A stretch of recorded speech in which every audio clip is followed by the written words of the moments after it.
Starts now. Your local news source.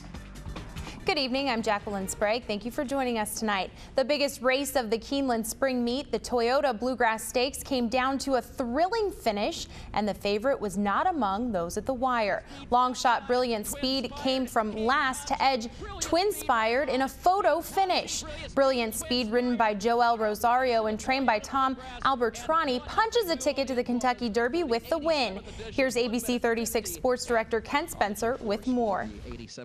A great race, a better finish in the 87th running of the Bluegrass Stakes. Here's how Brilliant Speed's connections saw the race down the stretch. Well, it's really close, I can see probably, it's hard to see it to me with one in the outside and the other horse inside, but I know I'm right there, right close to in the lane, so that was fun. Early on, I saw him far back. I didn't think he was handling the track, perhaps. He was further back than I wanted him to be, but, when I saw him turn for home and I saw him digging in, taking these big strides, I thought we were going to have a shot to win it, and then that photo was tight. I actually didn't know if we had it or not.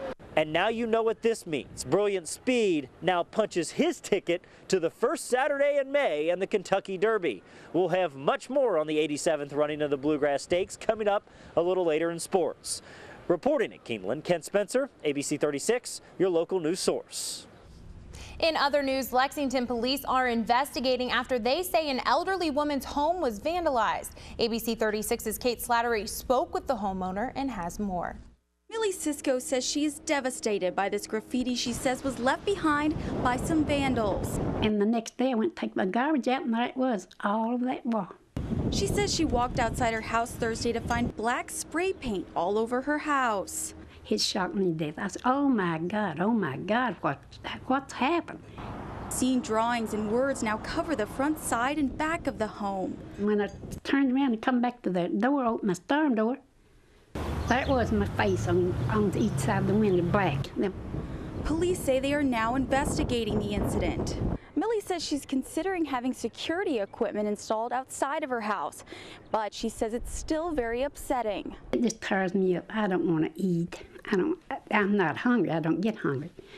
But I can eat, but it don't seem like it tastes like food. And I'm real nervous. She says she thinks she knows who may be responsible for the damage. Police say the case remains under investigation. Meantime, Millie's hoping insurance will pay for some of the damage. In Lexington, Kate Slattery, ABC 36, your local news source. Since ABC 36 aired this story at 6:30, a volunteer has come forward and offered to paint over that graffiti, and anyone with information on this vandalism is asked to call Lexington Police. Well, Lexington police are also searching for a missing Fayette County jail inmate. Zachary Henson walked away from his work assignment yesterday. He had been assigned to work at Fresh Approach on Whipple Court in Lexington. A Lexington jail inmate who didn't return from a court-ordered pass yesterday morning is now back behind bars, according to Lexington police. Police say 48-year-old Clifford Nutter was supposed to return at noon. Police say he was found at his home and taken into custody without incident around 3 this afternoon.